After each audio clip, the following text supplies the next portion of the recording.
প্রিয় ভিউয়ার্স, আসসালামু আলাইকুম। আশা করি আল্লাহর অশেষ রহমতে সবাই ভালো আছেন। আপনারা অনেকেই জানেন আমার একটি ঘের আছে, আর ঘেরে নানান রকমের ফসল, মাছ, তারপর ফলের বাগান রয়েছে। আজকে আমি আমার আম বাগান সম্পর্কে কিছু তথ্য আপনাদের মাঝে শেয়ার করব। তথ্যগুলো হলো, আমি বিগত 5 বছর আগে একটি আম বাগান করেছিলাম, আর সেই বাগানে 40 পিসের মতন আম গাছ আছে।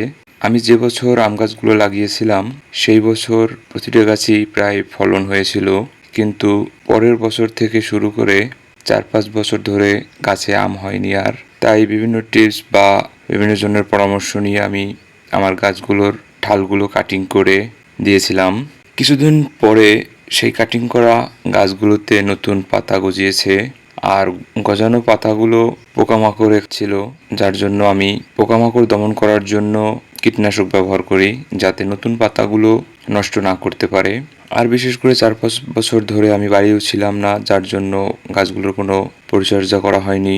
তাই এবার এসে আমি গাছগুলোকে পরিচর্যার মাধ্যমে দেখি সামনের বছর ফলন হওয়াতে পারি কিনা। আমার জায়গা থেকে আমি গাছগুলোর জন্য পরিশ্রম করে যাচ্ছি আর যত্ন নিচ্ছি। আপনারা যদি সঠিক কোনো তথ্য দিয়ে আমায় উপকৃত করতে পারেন আর আমার সমস্যাগুলোর সমাধান দিতে পারেন, অবশ্যই আমি আপনাদের পরামর্শ অনুযায়ী আমার গাছগুলোর পরিচর্যা করব, যাতে সামনের বছর আমি গাছগুলো থেকে আম ফলাতে পারি। আর আমি আমার জায়গা থেকে আমি আশা হারাচ্ছি না, কারণ যত্ন নিলে অবশ্যই রত্ন মিলে, এটা আমি মনে প্রাণে বিশ্বাস করি। তাই আপনাদের কাছে আমার অনুরোধ যে আমায় সঠিক তথ্যগুলো দিয়ে উপকৃত করবেন।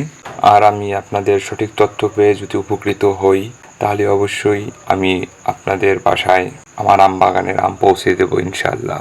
সবাই ভালো থাকবেন, সুস্থ থাকবেন। আল্লাহ হাফেজ।